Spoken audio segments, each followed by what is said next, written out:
Hello दोस्तों, जैसा कि हम unit 3 kinetic theory of gases पढ़ रहे थे, तो उसके लेक्चर को आगे बढ़ाते हुए आज का हमारा टॉपिक है डिग्री ऑफ फ्रीडम। सबसे पहले हमें ये जानना चाहिए कि डिग्री ऑफ फ्रीडम होता क्या है और इसका डिफिनीसन एग्ज़ाम में शॉर्ट आंसर में पूछा जाता है, तो आप इसे ज़रूर पढ़िएगा। तो विदाउट वेस्टिंग टाइम आते हैं हम इसकी डिफिनीशन पर कि डिग्री ऑफ फ्रीडम की डिफिनीशन क्या है। तो the degree of freedom of a system is the number of independent variables required to describe its state or position completely. जैसे कि इस डिफिनीशन को पढ़ने से लग रहा है कि यह किसी पॉइंट के स्टेट्स या पोजीशन के बारे में बता रहा है। तो देखते हैं कि आखिरकार डिग्री ऑफ फ्रीडम क्या है। तो किसी सिस्टम की स्वातंत्र्य कोटि, डिग्री ऑफ फ्रीडम को हिंदी में हम बोलते हैं स्वातंत्र्य कोटि। तो किसी सिस्टम की स्वतंत्र कोटि उन स्वतंत्र चरों की संख्या होती है, यानी उन इंडिपेंडेंट वेरिएबल की संख्या होती है जो इसकी स्थिति को, जो इसके पोजीशन को संपूर्ण रूप से निरूपित करने के लिए आवश्यक है। मतलब जो इसके पोजीशन को अच्छे से बताता हो, वही डिग्री ऑफ फ्रीडम है। जैसे हम कोई एग्जांपल लेते हैं, the position of a simple point mass in space can be defined completely by the 3 Cartesian coordinates x y z, therefore it is said to possess 3 degree of freedom। जैसे हमने एक मास point लिया जो कि मतलब x coordinate axis हमारा x Y Z है, 3 axis हैं इसमें, और कोई पॉइंट मास लिया, तो उसमें जब हम उसका मतलब उस पॉइंट को डिफाइन करेंगे तो उसके 3 पॉइंट होंगे। तो इस तरह से वहाँ पर डिग्री ऑफ फ्रीडम उसके 3 हुए। तो अब हम देखते हैं कि जैसे मोनो एटॉमिक गैसेज हैं और डाई एटॉमिक गैसेज हैं, पॉली एटॉमिक गैसेज हैं, उन सब के लिए डिग्री ऑफ फ्रीडम क्या होता है। तो सबसे पहले हम देखेंगे मोनो एटॉमिक गैसेज के लिए डिग्री ऑफ फ्रीडम क्या होगा।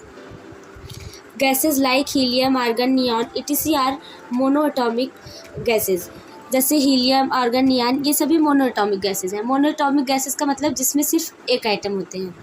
तो consisting of single atom and can be represented as point in space. हम इसे स्पेस मतलब जो कोऑर्डिनेट सिस्टम हमारा है उसमें हम इसे एक पॉइंट की तरह डिनोट करेंगे। It can only translatory motion in any direction in space. यह सिर्फ ट्रांसलेटरी मोशन को डिनोट करता है और इसमें 3 ट्रांसलेटरी मोशन होते हैं और 3 डिग्री ऑफ फ्रीडम भी होते हैं। तो can be represented by 3 coordinate axis, thus a monoatomic gas 3 degree of freedom. आप इसका ग्राफ देख सकते हैं, इस तरह से होता है। जैसे हमने यहाँ एक पॉइंट मास लिया और हमारा ये कोऑर्डिनेट सिस्टम है जिसमें 3 एक्सिस है, x axis, y axis, z axis. तो इस तरह से यहाँ पर 3 ट्रांसलेटरी मोशन मतलब 3 डायरेक्शन को शो कर रहा है और यहाँ पर डिग्री ऑफ फ्रीडम भी इसका 3 हुआ।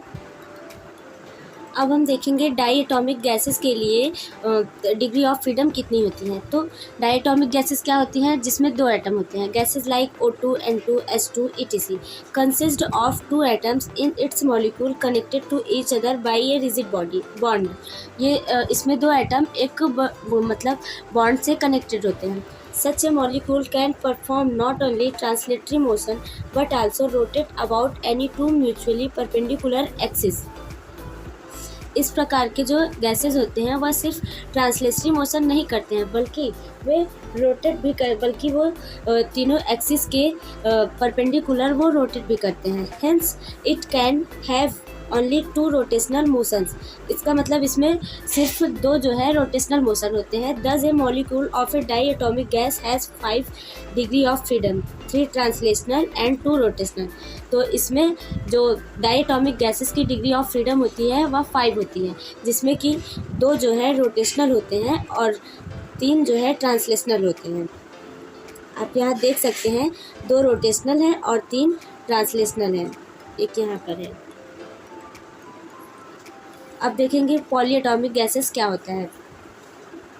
The molecules of a polyatomic gas such as CO2, O3, CH4 etc can rotate about any of the 3 coordinate axes and hence it has 6 degree of freedom, 3 translational and 2 rotational।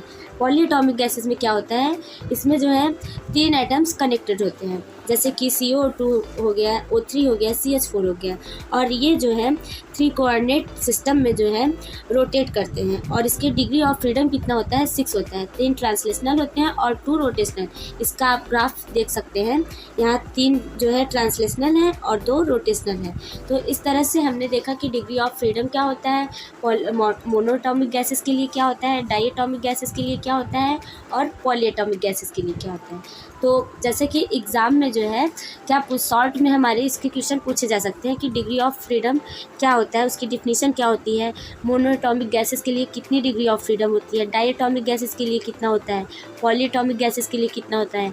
और ये long में भी पूछ सकता है कि इन मतलब graph से भी आप इसको डिनोट करिए, मतलब ऐसा पूछ सकते हैं क्वेश्चन। तो एग्ज़ाम के बेसिस से ये मोस्ट इम्पॉर्टेंट है, तो आप इसे बिल्कुल भी निगलेक्ट मत करिएगा और पढ़कर ज़रूर जाइएगा। तो आपको ये लेक्चर कैसा लगा हमें कमेंट बॉक्स में ज़रूर बताइएगा। Thanks for watching this video. Take care.